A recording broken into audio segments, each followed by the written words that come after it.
exquisite wine in all Nori-Mo comes from the vineyards of Benchley Island. It is exported from the relatively small town of Malinshire. Life in Malinshire exists in a self-contained ecosystem. The island provides all the necessities for its people to live comfortable lives, and any luxuries they desire is easily attainable from the abundance of merchants who will pay small fortunes for a shipment of Benchley berry wine. Connoisseurs from all over Nori-Mo, even some as far as Ridatome, have made the excursion to the small island to sample the scarlet nectar.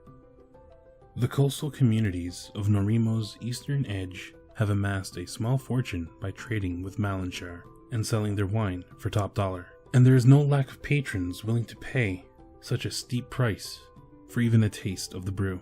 However, the stockpile presently sits empty, and multiple merchant ships who were sent to resupply have not returned. Local tavern keepers and business owners are beginning to speculate that maybe Malinshire has decided to hoard their treasure and grow resentful. Others wonder if more nefarious schemes are at play, and maybe a band of brigands have decided to take control of the wineries of the island. Either way, business is tanking, and something needs to be done about it. Jonas, the proprietor of the Deep Challenge Tavern, made an offer to the captain of the Ridatomian ship, the Hylton, Captain Erica Passer. He spoke on behalf of a coalition of all the tavern owners of the Amity coasts of Nori-Mo. He offered a ludicrous payday for her to travel to Malinshire and secure a large shipment of the wine. She will be paid in full only when she returns successful. Within the hour, Captain Passer had gathered her crew together and prepared for the voyage to Benchley. Such a generous offer was impossible to pass up. Meanwhile, as Erica and Jonas settled terms, an adventuring party was enjoying their leisure time in this brief period between jobs. One of them noticed a frantic man begging with everyone in the room who even remotely appeared capable of handling a blade.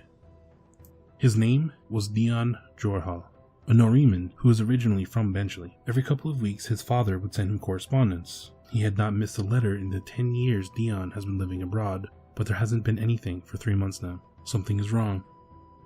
But all anyone seems to care about locally is their precious wine supply.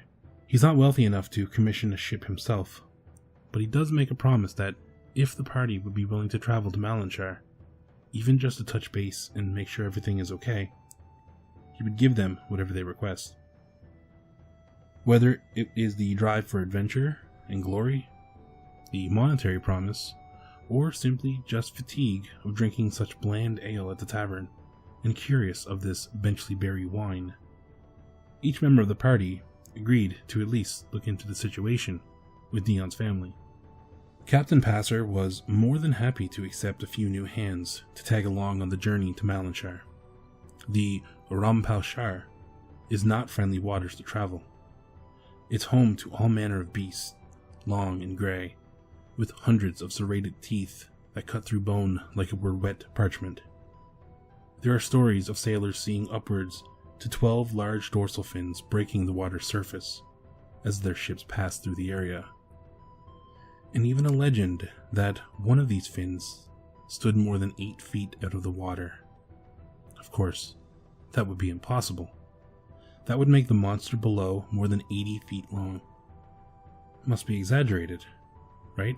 In either case, the journey has begun, and our adventurers may just find out how true this myth really is as they pass through the Rompalshire, Noriman for the Sea of Teeth.